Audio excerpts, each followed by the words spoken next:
Don't let any insecurity or don't let any person tell you what you can or cannot do. Your insecurity is your own weapon and nobody else's. It's important that you stay consistent. It's important that you are learning new things always. If you find a niche, your growth is going to be much easier. There are no shortcuts in YouTubing. You need a good video, you need a good edit, you need a good story, you need good content. The only way you can put out good things to the universe is to just get started.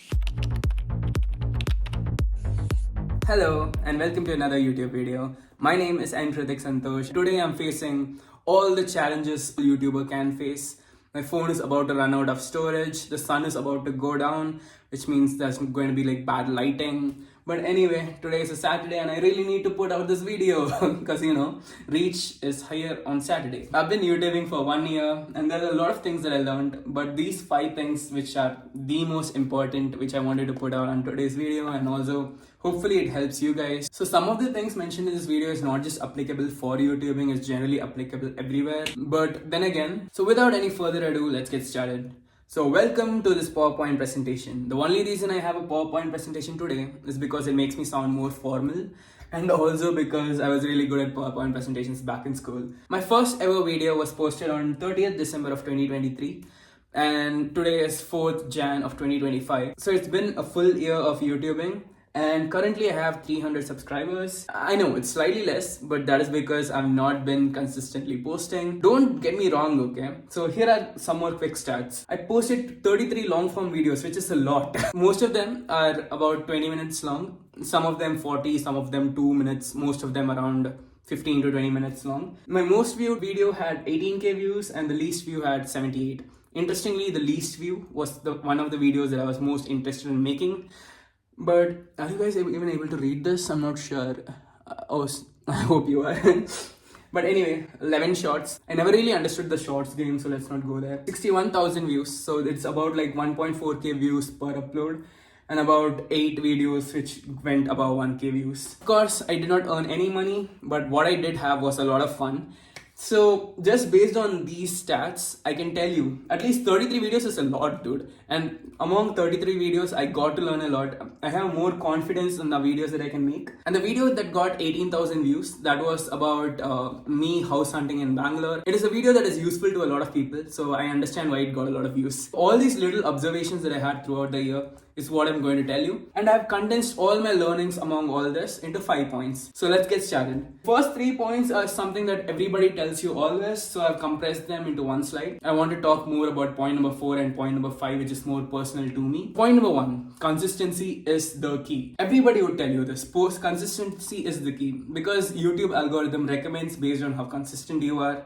And not just that, when you consistently keep on putting on more videos, right? Your skills in making videos improve. So consistency, you have to have it. Post maybe once in a week or twice in a month. That should be enough. It's important that you stay consistent. It's important that you are learning new things always. So that is point number 1. Everybody would tell you this. Point number 2, find a niche. And niche is written into this very weird thing, because I hated this advice. Whenever I used to tell people I do this YouTubing thing, they ask me what my niche is. And for me, generally, I haven't exactly followed any. And that is probably one of the reasons I don't have many subscribers. And people see your video, they know what to expect from you. So when you have a particular niche, it's easier to expect videos, to expect good content. But since I don't have a niche, it's mostly travel vlogs and, lifestyle vlogs kinda. I sort of missed out on the subscribers. So if you have a niche, it's pretty easy. It's pretty easy to gain subscribers, and then if you do vlogs, it's going to get in more views. So it was sort of hard to gain subscribers in that front, but my issue was also probably because I was not consistent. I don't personally like this advice, but I know that if I had picked out a niche like tech, or picked out a niche say some language, stick to Tamil or something like that, I would have gained a lot more subscribers. And maybe that's why I put this point over here. I personally don't believe in it, but it's important. If you find a niche, your growth is going to be much easier. Finding a niche and building on top of existing communities is always a good approach. Third and most important, there are no shortcuts in YouTubing. You need a good video, you need a good edit, you need a good story, you need good content. Once you have this, everything else is sorted, okay? You don't need to worry about anything. If you think there is going to be some ways you can buy subscribers, you will eventually realize that subscribers are just going to drop off because they don't relate with your content anymore. So there are no shortcuts in this game. You have to work hard, you have to create good videos, you have to learn new good skills, and that is the only way you can survive. Not survive, you can survive anyway, but that is the only way you'll be good in this game. You'll be able to get in a lot of regular viewers and people that look forward to your content. For me right now, it's just a bunch of friends, and I'm happy about that. Yeah, I'm posting for my friends, and I'd really like to grow my community, the amount of people I reach with my content. And this is one of those things. I'm trying to make a video where I'm conveying things that I learned. So I'm trying to make a good video. These are the 3 things that everybody tells you. So there's nothing new in here. For the next 2 points, those are my personal experiences which I want to share with you guys. And I think those 2 things might be slightly more unique. So let's get started on that. So coming to point number 4, make your insecurities your weapon. Recently I was having a conversation with a very close friend of mine, and she was telling me that her voice, when she records it, she finds it weird. And I was like, that is not true, because she generally has a cute voice. No, this is not me hitting on her, she's a very close friend. But she has a really good voice, and then when I think about it, the content she made was really nice. But then later she took it down because she felt her voice was awkward, and I did not understand it at all. But this later got me thinking. I was always insecure about my face. So initially in the first 5-6 videos that I recorded, I always made sure that, there is like perfect lighting. I still do it. I ensure that there's perfect lighting, perfect angle and everything. Sometimes I get really insecure about my face. I'm like, why is my face really big in this angle and things like that. I never let other people record my videos too. Most of the times when you see my videos, it's going to be something that I recorded directly in a selfie way or like in this tripod kind of thing. But I never let other people record. My face has always been an insecurity for me, and it took me a lot of video recordings to get over it. So these insecurities, right, they're not general insecurities. They are those that make you from not posting a video or not doing something great in life. And that is when I realized the more videos that I posted, the more comfortable I became with my face. I'm like, hey, I kind of look good in this while I'm recording. That is how. Initially it was not like that. For YouTubing, I can't just black out, have a screen like this. Oh, I mean not this screen. I can't just black out this screen and hope you guys understand what I'm talking about. I need to communicate with my audience, and for YouTubing, my face becomes a really important thing. And right now, I'm using it to my full advantage. I'm telling myself that I look cute and things like that, right?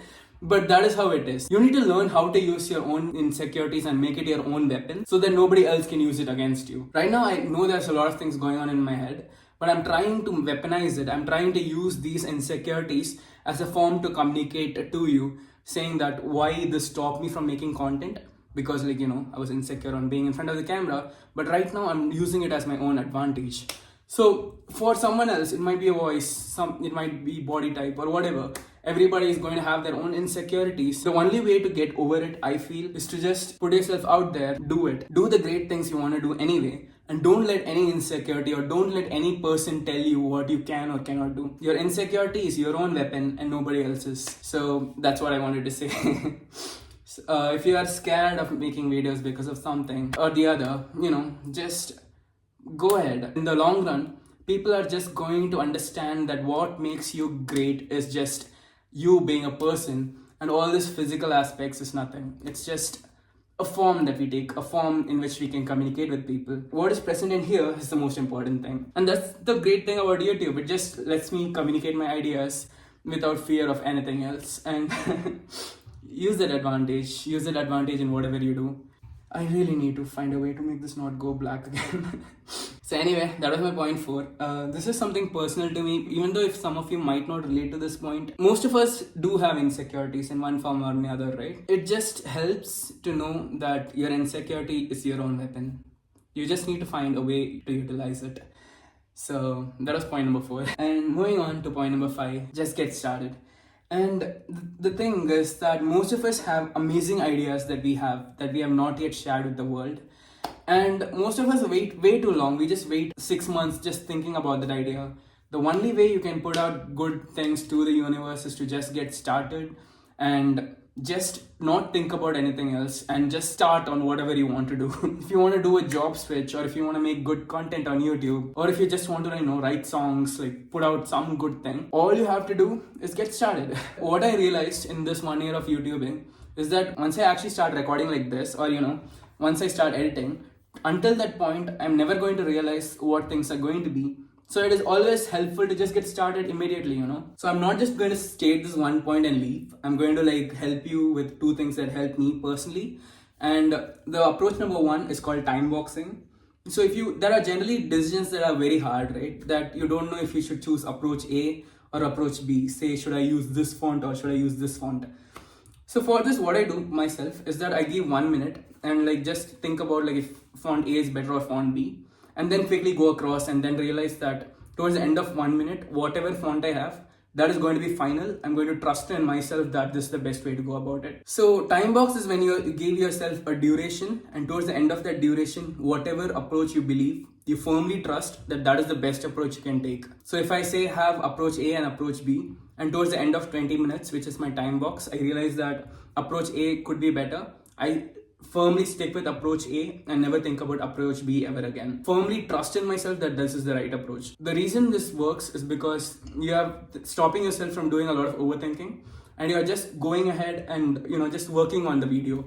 And once towards the end of the video you realize that maybe I should not have done this, but that is fine. At least now you have a learning. At least you have the scar tissue that this happened, and I'll go back and fix it in the next video. But if it works, then you have already put out a video. You're already on the thought process of like what video to create next. So it really helps, time boxing really helps you cut down all those tough decisions. Decisions like font, theme, how much points should I convey? Like here I was like stuck between, should I say make it 5 points or should I just restrict myself to 3 points? And things like this, when you time box it, say that I'm going to think about it for 2 minutes. And towards the end of 2 minutes, I'm going to trust myself with that decision. That always works. Approach number 2 is the 20-second rule. This is a very common approach. You would read it everywhere. So when you want to do something, the initial inertia of getting started is the hardest. So you initially give yourself 20 seconds that you're going to work on this for 20 seconds no matter what, and continue extending it for 1 minute. What will generally happen in this duration of 1 minute is that you tend to forget that you're even doing something like this 20-second rule, and you keep on working on it, and eventually you have a great video like this. So give yourself 20 seconds. The reason is that obviously it removes the initial inertia. You just get started on it, and once you just get started, you have this whole video. Oh my god, I really need to stop. So what generally happens towards the end of this 20 seconds is that you realize that you're actually making good progress. So you just keep on continuing maybe for 30 minutes or an hour. And it generally helps because editing videos, making videos takes a lot of time. Just getting started is the way. Not just for editing and things, right? If you want to make your own channel or something like that, if you want to even apply for jobs, if you are like want to start preparing for your exams or anything like that, just getting started always works. I think this should be my motto or something. If I ever make a t-shirt, I'll be like, just get started. So just get started. Don't overthink it. Don't think what society will think. Don't think what parents or friends will think. Having parents and friend support is always good, but even if you don't, it's fine. Just get started. Figure out how things go. Sometimes really great things would be born just if you take some 5 minutes and just get started with it. Then it really helps to have friends. These are not my friends, but if you see my vlogs, they are all completely filled with friends. And it's really beneficial that I have their support. Some people always watch my videos, they comment good things about it, comment bad things about it, it's fine. But they tell me how to improve, they give me like good advice. They also give me this moral support that, hey, I watched your video and it was really nice. And when you hear that, it's like really supportive. So having supportive people around you, even if you find them on Reddit or anywhere, right? It's really helpful to have them. And this is just like a point apart from those 5. This is really necessary for anybody, who's trying to chart out their own path, trying to do something different. Having good support always helps. So if you see some of your friends doing good things, right? Try to be supportive for them because, generally it helps a lot. Try to be as little judgmental as you can, but give them critical advice. If you don't give them critical advice, they're not going to improve. But make sure that you're not, hurting them in any way. Make sure to always be there for them. Make sure you support them. And then, yep, that's the end of this video. I hope you guys learned something and hopefully my experience in this last 1 year was helpful to you. And it would help a lot if you subscribe. It could also help a lot if you comment like if this was helpful. And that's all. I hope that I see you guys in another video really soon. So till then, take care and keep creating. Just get started, okay? Bye-bye.